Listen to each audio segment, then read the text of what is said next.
Hello, everyone. Welcome to another edition of The Wrap Up with Dan Myers. I am Nick Buckler with you as always. Dan, it's playoff time for football fans and players and anyone who else is around the game of the old pigskin.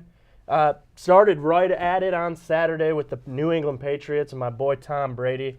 I know you're watching, Tommy. They get a win against the Kansas City Chiefs, 27-20. And it was a little bit hairy at the end for them, but they were able to hold off the Fighting Chiefs, who had won 11 straight games after starting 1-5 on the season. And it all started for them back in London against your Detroit Football Lions. But the Lions are not in it, and that's fine. Patriots will play the Broncos, who defeat the Pittsburgh Steelers. And everyone will get what they want one last time. Tom Brady versus Peyton Manning in the AFC title game. Winner goes to the Super Bowl. Dan, what about that? Yeah, I mean, it's not that fair of a, matchup or a rematch, I guess you want to say. Obviously, Manning's just a shell of what he used to be. He's not really... shell? Yeah. What are you trying to say? Nothing. I'm just saying he's not the same guy he used to be. He's doing too many Papa John's commercials. Oh, wait. But... nah. And that too, yeah. But they're not a sponsor, so we're not going to name drop. Right. And if they want to name drop, you can make your check out to cash. Nationwide, that's right. Anyways. So, yeah, it's good. I'm rooting for the Patriots just because I know it'll just completely... Well, first of all, you got Tom Brady. Tommy! I like Gronk. I mean, who doesn't like the Gronk? And then... Morons don't like the Gronk. Yeah. And I just love the fact that it's just going to, really PO the... PO. Roger... Yeah, I'm not sure what I'm going to say. So, I like it. Roger Goodell, so especially after everything that's happened over the, last season, this season, I think it would just be the perfect thorn in the side of Roger Goodell. So that's what I'm going with. Yeah, hopefully it's just a good game, something worth watching. It's not a blowout. Not that it should be or it would be, but you never know. Stranger things have happened, so. Yeah, that's all you can ask for is a good, entertaining game for the AFC Championship. Switching gears now to the NFC, Saturday night you had a barn burner down in Glendale between the Arizona Cardinals and the Green Bay Packers. And it came down to the end. Let's just cut right to it there. Aaron Rodgers, Lions fans have seen this before. 5 seconds left. The Hail Mary to the end zone to the Taos City native up north in Michigan. Jeff Janis hauls it in. He had, get this, 99 receiving yards in his entire NFL career up until Saturday. On the final drive, he had 100 yards on one drive. He had 9 catches, 145 yards, 2 touchdowns, including that of the Hail Mary, the last-ditch effort to send the game to overtime. Lions fans have seen that. Poorly played by Arizona. They played everyone at the back of the end zone, which to me is just a little silly. They were trying to defend that pass it back and forth kind of thing, Jim Caldwell. But it didn't matter. Larry Fitzgerald took over in overtime, and the Cardinals are headed to the NFC Championship. Yeah, and a lot of people were dogging the Green Bay Packers just for that and just their season overall. But especially Aaron Rodgers taking a lot of heat, but the backup quarterback definitely held him in there, to get him in a playoff race and a playoff game. So I really wouldn't be too bummed out if you're a Packers fan. It wasn't their season. It wasn't that great. They had a lot of improving to do. It just started off horrible with all the injuries, and you'll see something back from them next year. I think Rodgers is going to carry him back. He's just a terrific quarterback. Yeah, he really is, but he's going to have to get through the mighty Lions next year. Let's switch gears to the Bandwagon Bowl, the Seattle Seahawks at the Carolina Panthers. And this game was a rout early on, 31-0. Panthers led at the half, and second half was all Seahawks. I would not be excited.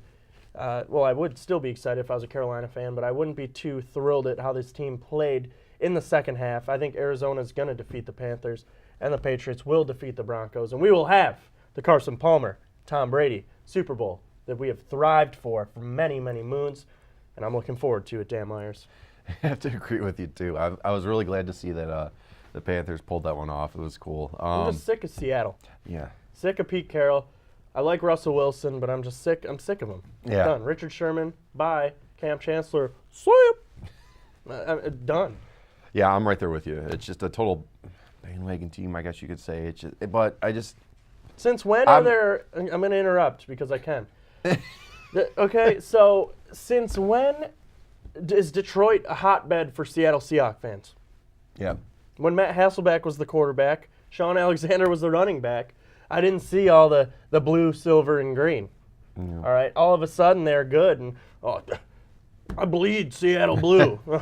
Okay, sure you do. Name me anyone that's not Cam Chancellor, Richard Sherman, Russell Wilson, or Marshawn Lynch. Oh, you can't? Okay, see ya. I mean, come on. Anyways, back to your thought. Lost it? All right, well, we're going to move on. Detroit Pistons, yeah, they're still in town, believe it or not. And they're holding on to the 6th spot in the Eastern Conference, and they're only 2 games out of 2nd. They're also 2 games out of 12th. So that's just how much parity is in the Eastern Conference in the NBA. I know we don't talk bounce and squeak much on the show, but here we go. Ben Wallace, Big Ben, ding! He was getting that jersey retired on Saturday night against the Golden State Warriors.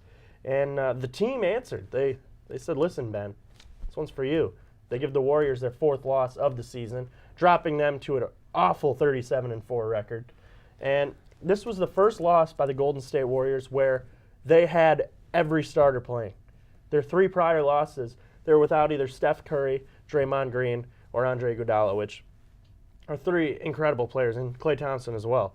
So these guys shoot the lights out. I don't know if you saw any of that game. Steph Curry just pulled up from about 5 feet inside half court and just buried a jump shot against the Pistons. Steph Curry being Steph Curry. Yeah. Dude, he's a freak. He's a great point guard already at such a young age.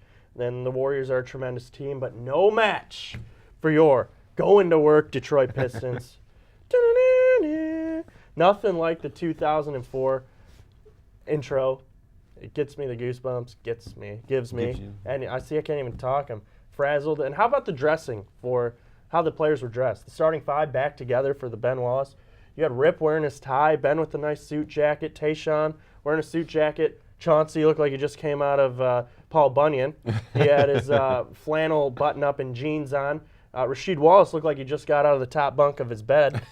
His hair was all messed up, some untucked garbage button-up shirt, and ripped khakis. So, I mean, the boys are back. Nothing's changed. Yeah, it's good to see Larry Brown there, too, leading Yeah, SMU to an undefeated season thus far in the NCAA. So, good to see the 04 squad back together for this great night. But to me, what really strikes me is, okay, so you have now Ben Wallace hanging, number 3, hanging from the rafters of the Palace, which there's debate on if he deserved it or not. Great defensive player anyways. And then later this year, you're going to have Chauncey Billups' name and number go up there as well.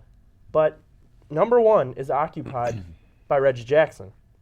Number 3 is occupied by Stanley Johnson. And they're going to let these players still wear these numbers, and to me, that's Bush. What is the whole reason of retiring the numbers? Yeah. Amateur hour. It's, to me, I have a lot of respect for both of those players. They obviously they contributed a lot to that. But right now, it just feels like more of a PR ploy to get more people in the door. I mean, and if that's what you have to do, that's what you have to do. I mean, the franchise can't be holding on too much longer if you're going to have this type of attendance consistently. Yes, they are improving, but not at the pace that I'm sure they wish they were. But yeah, it really waters down the honor it is to have your number retired with names like Lambeer, Thomas, and stuff like that, Dumars hanging up there. Yeah, it's just, to me, it doesn't have the same equivalence to the Red Wings with Howe, Yzerman, what have you, being retired on there. So it's more of a, all right, who can we retire this year and get some more people in the door? Corliss Williamson will be next. Scoreless, 6th man of the year. Put his 34 up there. Yeah. If you don't, it's an outrage. Duncan Darvin, number 8. Eldon Campbell, Duct Tape Magoo. Put him up, number 41. Anyways, that's enough basketball talk. Don't want to lose too many viewers. The Tigers are in talks with Yoenis Cespedes yet again. That's good news if you are on the baseball front. John Hyman reports that he is a former CBS baseball writer, still very much tied into the game in the majors. And Ilitch had a quote that says, "This is the year I'm in it to win it." So apparently, Ilitch has made a finding. I don't know if he's had the same stem cell that Gordie Howe had to bring him back to life, but apparently Mike Ilitch has decided this is the year out of nowhere. I don't know if he's looked at his team's roster, because I definitely don't think they're in it to win it with that squad that they're trotting out there. But hey, sign Cespedes and we'll start talking. Yeah. Still, I mean, I don't think you sign him much more than a 3-year deal. because all of the Detroit teams have been burned. Look at the Franzen deal. Look at the Verlander deal. Look at the Victor Martinez deal. Signed him to a 4-year deal at the age of 36. And then he blows out both of his knees. I mean, Victor's got to come back and have a good year. Yeah. Plain and simple. He's struggled last year. It was an awful year. Sure, he was hurt, but even when he came back healthy, I don't think he was anything close to what he was even a year ago. No, not at all. It was really frustrating, especially having a key guy like that just not performing like he did, and then just with the past that he's had for these past couple of years, just with injuries, it's frustrating and it's really hard to watch. But as far as going back to this being the year, I don't know how you can say that without smiling. I mean, maybe it's just his old age kicking in, but I did just. We'll see. Maybe he obviously knows something. He's got a couple more dollars in his bank account than I do, so he's got a lot to work with. Not by much, though. I talked to your financial advisor before the show. Yeah. So he obviously knows the whole business and better than I do, but we'll see how it goes. I'm not too excited for opening day until they start making moves. No staying still, you know? Yeah, exactly. That's the motto, you know? So one garbage team to the next. Let's talk about the Lions. They retain their garbage head coach, Jim Caldwell. Okay, that's a little harsh. They're retaining their less than average head coach, Jim Caldwell. To me, dumb move. Bob Quinn, if you're going to go down with a team, you need to go down with your crew. And breaking news on Monday, the team will retain offensive coordinator with the best name in all of football, Jim Bob Cooter, will be with the squad for another season. And it looks like Terrell Austin will be as well. That guy must be horrible at job interviews. Over the last 2 seasons, he's had 14 head coaching job interviews, and he's still the defensive coordinator of your Detroit Lions. So what does that say? Every team now has a head coach in the NFL. Going into next year, Terrell Austin is not one of them. So it looks like Caldwell, Cooter, and Terrell Austin. So same old Lions, folks. Same old Lions. Dan, your thoughts? I would not want to be Jim Caldwell right now because that next season, think the stress was bad, towards the end of the season now. He's going to have a lot of stress on him because, it's even halfway through that season, we'll see how it goes, but he's going to be gripping pretty good because he's got to definitely turn this team around and not have, like you said, average statistics, average winning. We need above average or bust because this team is, this team's fan base is in dire need for a Super Bowl, and they're not going to accept anything less. And we at least got to get there. Whether we win or not, hey, get us there though, because we're sick and tired of this SOL every year. Okay, Dan, you said anything less than a Super Bowl, the fans won't put up with. Dan, have you been in Detroit the last 58 years? Right. We've been putting up with it every year. This is our year. Hey, we're gonna win the Super Bowl. No, you're not. Gotta have talent and owners that want to win. Yeah, and the Lions don't have any of that. Hence, another 8-8 season. If the Lions do not make the playoffs this year, you fire everyone. Bob Quinn, sorry, you didn't get the job done. Fired. Donald Trump will be the president at the time, and he'll call up Bobby and say, "Yo, Robo Rob, you fired." Boom, done. Put the wall up around Ford Field, and guess who's paying for it? Not us. Donald Trump will put the wall around Ford Field and allow no one in to the building to watch those games. Maybe then the Fords will get the point. Let's move on to the winning team in this town, your Detroit Red Wings. Dan, talk to us. That was an incredible game with the Flyers they had the other night. 2-1 overtime loss. It's unfortunate. It was a great game, though. Yeah. It really was exciting from beginning to end. Both goaltenders stood on their head. Peter Mrazek, obviously, and Michael Neuvirth for Philly. Yeah. It was a great game. Yeah. I mean, if you were at the game, you got to see everything. Congratulations. Yes, you were. Holding it down over there, huh? Yeah, we had the terrific game. It wasn't the biggest goal-scoring game that the NHL is looking for, but it was full of offense and definitely great performances by both ends, and for the goal. And I love Peter Mrazek. It was just a tough shootout loss that he had to take, but he held himself in there and there's some terrific saves. I mean, it was just some of these saves he's coming up with, especially recently, is just highlight reel saves. And the fact that he can bend and just do what he's doing, it's amazing. I'm on board. Keep the train going. Keep it up, Pete. To me, the goaltender controversy is over. Absolutely. Look at that road trip they just ended. 5-1 on the road trip, all 5 wins by Peter Mrazek. The only loss to Jimmy Howard. So that is just exceptional. Peter Mrazek has taken this job and he's run with it. And it's his. It's his to lose. Blashill now obviously won't come out and say that for the confidence, which to me, Jimmy Howard has no confidence left. But just goalies are weird. They're a weird breed. And we all know, we've been around the game long enough, everyone knows it. They're like the drummer of a band, no offense. No, sorry, okay. We'll go bass player. We'll go bass player there to make Dan happy, the drummer. OC Drums 182. Follow him on Twitter and Instagram. He's got some good stuff. I'm in most of his Instagram pictures. That's how you know they're good. But back to the Red Wings.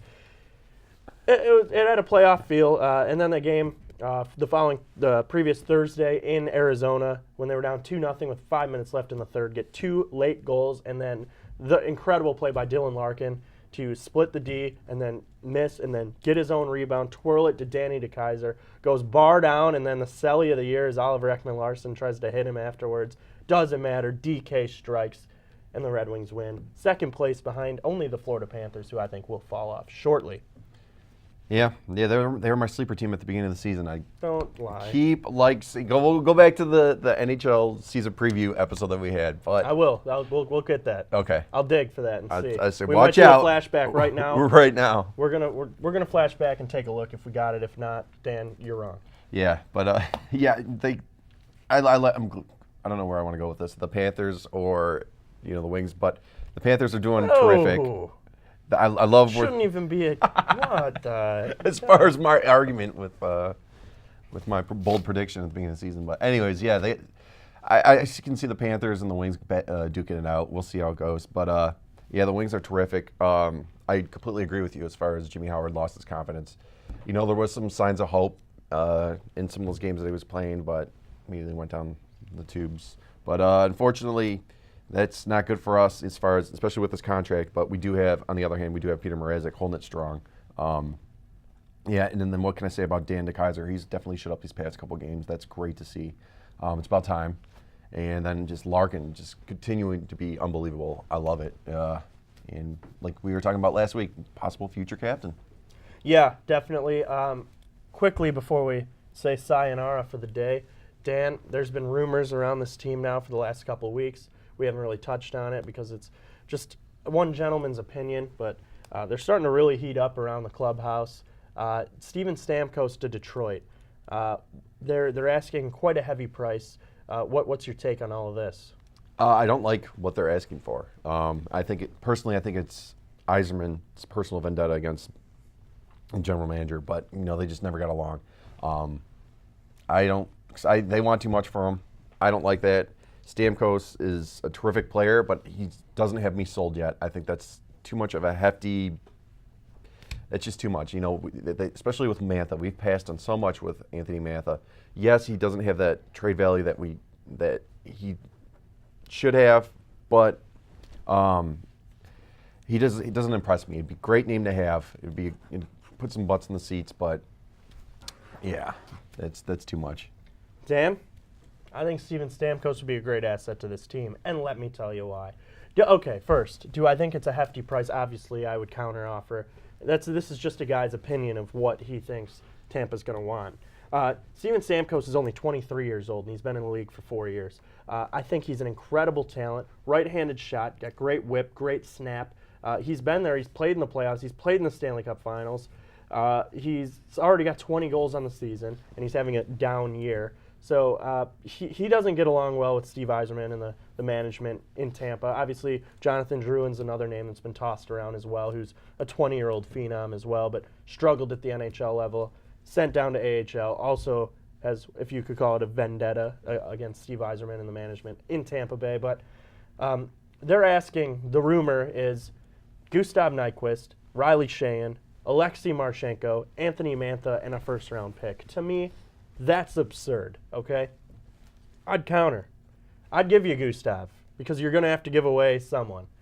I'd give away Gustav over Thomas Tatar any day of the week. Gustav, deuces. I think Gustav's a great player. I'm not saying trade him because he's terrible. No. You're going to have to give away some talent to get talent. I'd give Nyquist I'd give a Mantha or an Athanasiou. You're going to have to give away one of them. I'd give them a draft pick, and then I'd maybe throw in a lower-end defenseman like a Ryan Sproul or maybe a Jakob Kindle, somewhere, maybe a Brendan Smith, because Smith still has upside, and Steve Yzerman likes Brendan Smith. He's an offensive-minded defenseman. Obviously, he's not a defensive-minded defenseman. We've seen him many, many times. But I'd package that up for a Stamkos and something else. Just for Stamkos, I'd still Quincy. see maybe a draft pick, a mid-round draft pick, or a depth defenseman. Because let's face it, the Wings D is not where it needs to be. And these are just rumors, obviously, but it's something to stir the pot. And as the trade deadline approaches in a month. Yeah, I'm hoping. Yeah, we'll see. Yeah, obviously there's going to be counteroffers, and I do agree he's a young talent. He does have the capability to fit in with this organization, but just not really impressed. 'Cause this definitely is an industry where it's what have you done for me lately? I'm looking back at those playoffs last year when we were playing them, and it really wasn't there. But everybody has their years. We'll see. Yeah, and just think, Pavel Datsyuk and Henrik Zetterberg aren't going to be here for years, so you're going to have to start getting these elite players to replace them. Obviously, you think you have those in Larkin and Tatar and Nyquist, but you're going to have to add to that, and I think Stamkos would be a perfect fit. Yeah, I agree.